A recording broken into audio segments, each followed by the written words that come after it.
Okay, we next have our gate, which is an automatic way to open and close our channel depending on how loud our input level is right over here. If you're not sure what gates are, look at the Mixing 101 section of this training.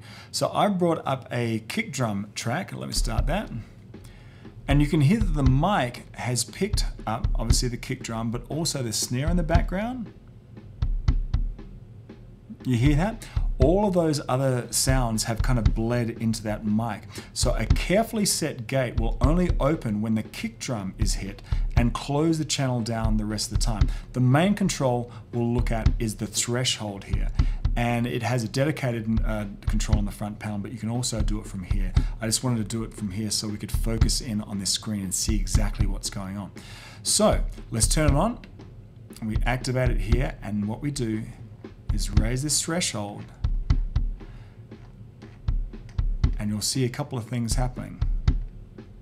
This is the gain reduction area here. So what it's doing is that when the signal doesn't hit this threshold, it reduces it down by this range over here.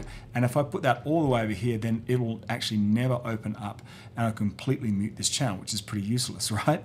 So what we'll do is we'll start bringing this back so only the loudest hits of the kick drum will open up, and you can see it start clamping that down. Now, the rate at which that is clamped down is over here on the release. So here's what I'm going to do.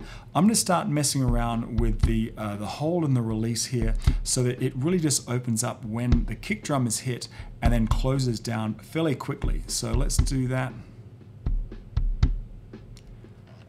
I'll tighten up the release.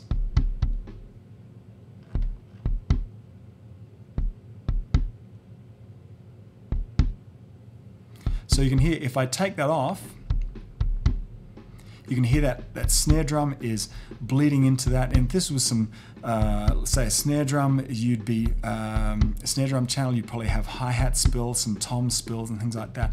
With a properly set gate, you can see that it absolutely closes everything down, you know, at either a rate that you can set up here, the release and the hold. And in fact, over here on the range, what you can do is, at the moment, this is pulling it down 60 dB when it doesn't hit that threshold. Now that's a pretty kind of draconian way of setting up a gate. Sometimes what you might want to do is just pull that down, I don't know, maybe 10 or 15 dB, and that way, now let's have a listen to it.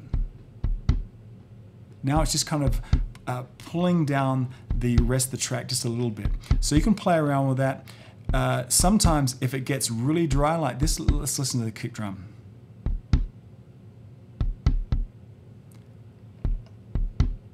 Maybe adjust the release there a bit.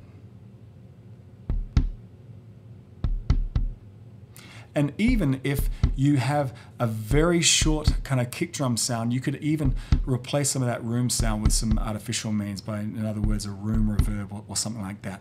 Might be able to do that. Now, over here on the attack, we want to have that fairly quick. If we slow that down, listen to the attack of the kick drum here. We're getting a nice snap at the beginning. If we do a slower attack, we can totally miss the initial transient of that kick drum. And if we set the release really fast,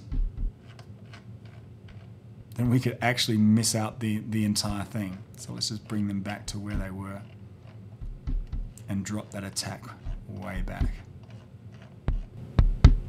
Cool. For most situations, just set the gate to open as quickly as possible unless you get clicks and such, and then adjust the release for long enough to let all of that sound get through. For most gating situations, you know, this is pretty much all you need to worry about. There are a couple more controls if you really want to get more detailed.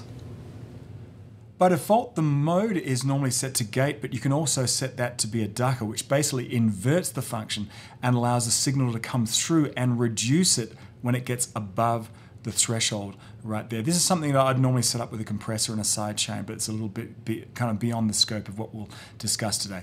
I'll go ahead and set it back here to gate.